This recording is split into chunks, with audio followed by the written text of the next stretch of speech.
What's up, everybody? Welcome to another episode of our NFL season preview. We're about 2/3 of the way through the league at this point. If you've watched any of the other episodes, you know what we're doing here today. Today, we're going to do the Arizona Cardinals. We're going to look at their offseason, their additions, their subtractions, and what we can expect from this team going into the season. If you like what I got going on right here, hit that like button, hit the comment, let me know what you like, what you don't like, and please hit that subscribe button. So, as I go through it, I'll highlight it so you know where I'm at. So, first off, we'll do last season. Last season, they were 11-6. We all know how they started off so hot. They were 7-0, then 10-2, but then they lost 4 of their last 5, including being blown out by the Rams in the playoff game. The highlight of it was that they were in the playoffs for the first time in 6 years, so that was the good that came of it. Then you look at the draft. We'll go through the. Sorry, let me back up some. Coaching. Cliff Kingsbury stays in, even though some suspect he should have been on the hot seat instead. GM still there, extensions, all that. So we look at the draft. They traded their first pick for Hollywood Brown. He's going to be their number one target going into the first 6 weeks of the season, especially with Nook being out. We'll discuss that as we go through this video. Many compare it to the A.J. Brown trade. The comparison that I see with that, though, is that the Eagles had to pay A.J. Brown up front and give him a new contract. At least the Cardinals get Hollywood for $2.1 million on the first year, and then $13.4 next year, and then can talk extension if they want to. They did also get a third-round pick. But now, like I said, they do have to pay him still, and they did just pay Kyler, giving him all that guaranteed money. So we'll see what happens with that. But he does slide right into that Christian Kirk role. If you think he's as good, that's up to you. I'm not too high on him, even though I am a Ravens homer.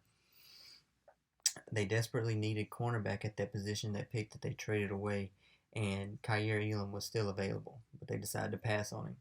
So with their second round pick, they take Trey Mcbride. Um, he was the most highly touted tight end in the draft. He comes out of Colorado State. Look to see a lot of two tight end sets here with Ertz and Max. So I'm not real sure where they're going with this, being that Zach Ertz, this wasn't their key need or one of their key needs. And they never really ran two tight end sets. So it's going to be interesting to see what they do with McBride and Ertz and Max Williams. But we'll see. Their third round pick, they took Cam Thomas. He was an edge out of San Diego State. He's not as explosive as others, but he does have length and quickness. Then they also take Myjai Sanders in the third round, the 100th pick overall. He's the edge out of Cincinnati. Very little production in college, although also he is thin and as for a pass rusher. So kind of questionable picks for sure with these first 3 picks that they made. They had a few other picks, but nothing worth mentioning at this point in the offseason.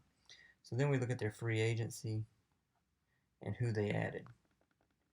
So they gave James Conner and Zach Ertz a new contract. Problem with this, you look at James Conner, 3.7 yards per carry, less than 1,000 yards last year.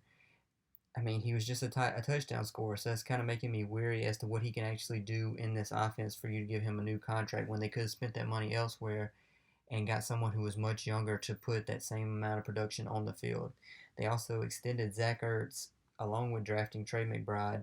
I don't know if they're looking for Ertz to be that coach for Trey Mcbride or what they're looking for, but with Ertz's injury history, kind of a pricey contract to extend him at this point. Daryl Williams is in there as the backup to James Conner now. And, even though James Conner had all those touchdowns, they were 29th in goal-to-go situations last year. So not ideal whenever they got right to the end zone. They didn't have many other additions. They added Jeff Gladney, the cornerback, and they also added Will Hernandez to be a starter on the offensive line position. Now we look at their losses. So as far as losses go, the key one is Nook. Nook's out the first 6 games, suspended. So it's really going to change what the offense looks like. We'll discuss that in a moment. But they lost Chandler Jones in free agency. He goes to the Raiders.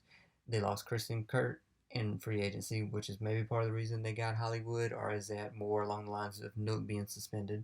They lost Chase Edmonds, their one of their 2 top running backs, and they also lost Robert Alford. So some key losses for sure. Then you look at the strengths of this team. One strength could be I mean, they do have Kyler Murray, their franchise quarterback. I mean, people do talk negatively about him, but they went ahead and locked him up before the salary cap went higher and higher. People usually give some kickback on those high contracts for quarterbacks, but you look at the Dak contract now, as much as it was when it first began, it looks great right now. So we'll see what happens in the future. But with Kyler, they do have Hollywood to pair with him. Oklahoma, I mean, maybe they can bring it to Arizona. Kyler did lead the league in big time throw rate last year at 7.9%. So that's something we can look at with Marquise Brown and his speed. Um, Another strength is the number of eventual weapons that they will have. They do have Rondale Moore and or AJ Green, whichever one you want to say is the number 3 once Nook does come back in week 7. Um, so I mean, as long as Cliff can stay out of his own way, this offense can get rolling for sure. Uh, I already mentioned them having a franchise quarterback. A lot of teams can't say that. And the only strength they have on the defense is Buda Baker. Having him as a safety, he's basically coaching the back end of that defense, trying to cover up all the other issues that they have on that secondary or the back seven, whatever you want to label it as. Weaknesses, this is what's going to keep them from succeeding this season and taking that next step, I believe. I mean, well, first off, they're not going to have Nook the first 6 weeks. So we'll get into their schedule, but going 3-3 in those first 6 weeks would be promising once they get Nook back. I mean, we'll discuss that in more detail momentarily. Kyler had 75% completion percentage when throwing to Nook last year, along with a 122.5 passer rating. I mean, he's going to be a huge loss for this team, especially having a new player in with Hollywood Brown and also losing Christian Kirk for those first 6 weeks. Another weakness, you can consider the O-line a weakness for sure. I mean, Rodney Hudson's not what he used to be. They brought in Will Hernandez, maybe an improvement. Kyler's mobility covers up a lot of the weakness of this offensive line. Another weakness is a guess at who's going to be starting really at offensive line outside of J.J. Watt. I mean, Marcus Golden, yeah, I guess so. But I mean, this rest of these starters, I mean, it could be the rookies, it could be anybody. It's not a strong group for sure. The secondary is probably the biggest weakness, or the back seven, I should say. Byron Murphy has not been great since they drafted him. Marco Wilson was not good either last year. He has to be much improved. He allowed a 129.8 passer rating when thrown at, which is god awful. You pair that with a lack of pressure up front, and I mean, good luck the offense is going to score 30 a game to win these games. The linebackers that they have that they have drafted have not produced. And Isaiah Simmons and Zaven Collins, their last 2 first-round picks, they barely played in the wild card game last year. They had a combined 27 snaps, 19 for one and 8 for the other, which is, mind-boggling. So, not looking good. So we look at the outlook on both sides of the ball. We've discussed a lot already with both sides. But looking at the offense, maybe no Nook means Kyler can learn to look elsewhere, unlike what he did last year. He was always looking to his safety blanket with Nook. And Cliff is also part of the problem, is that the fact that they have to be less predictable without Nook on the field. If you watched any film last year, you knew that you could see the defenses knew pretty much what was coming without Nook out there, and they were able to capitalize on it. With the defense, J.J. Watt is back, but it's so bad outside of him and Buda Baker. And the injury with J.J. Watt last year and the injury history is going to play a huge role. So we looked last year, they were 3rd in blitz rate before and after the J.J. Watt injury. But they dropped from 12th to 26th in blitz pressure. They dropped from 1st in QBR when in man down to 22nd after the injury. So his injury played a huge role. So they desperately need him back, but they need someone else to step up. And they got to hope the D is average at minimum, because the offense will produce even without Nook in those first 6 weeks.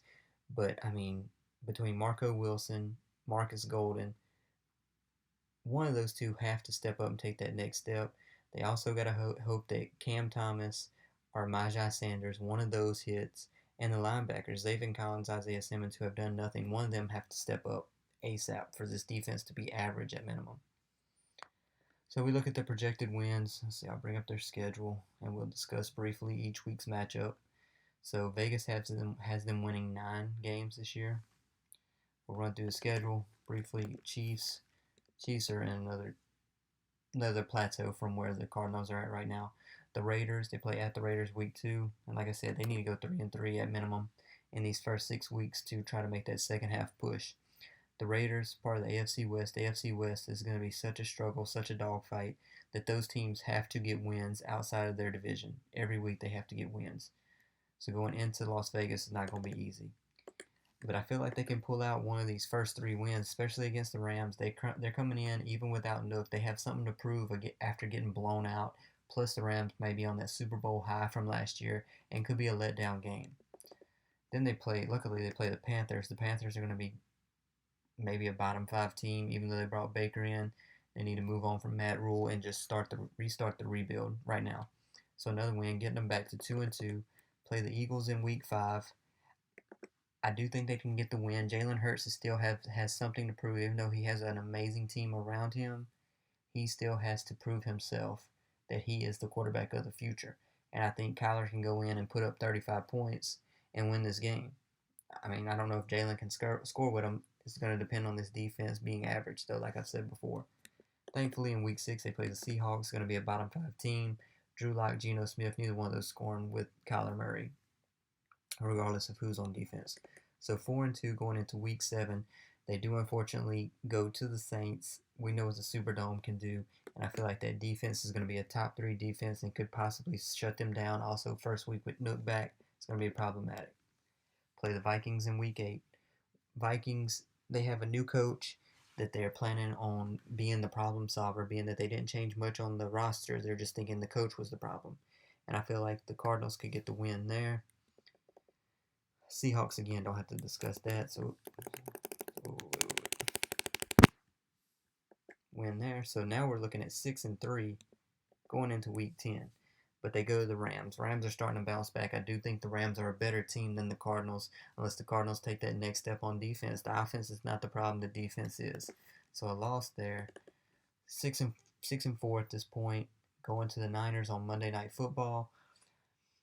The Niners got rolling last year, but I don't trust Trey Lance at this point until he can come out and prove something. He's been off from football for too long, and until he gets rolling and can show that he's still a great player, give the Cardinals a win here. Chargers may be, I mean, they have the possible MVP in Justin Herbert, especially if he can win that AFC West. I've spoken about the AFC West and the dogfight that it's going to be. It's going to be a loss for the Cardinals. So we're going into the bye finally in week 13, which is way late in the season. But at this point, I have them 7-5 going into the bye. You know, on the outside looking in, probably in that NFC West, trying to get into that wild card position. But thankfully, after the bye, they come out and they play the Patriots. Patriots are going to be god-awful, especially on offense. Mac Jones, good luck to him.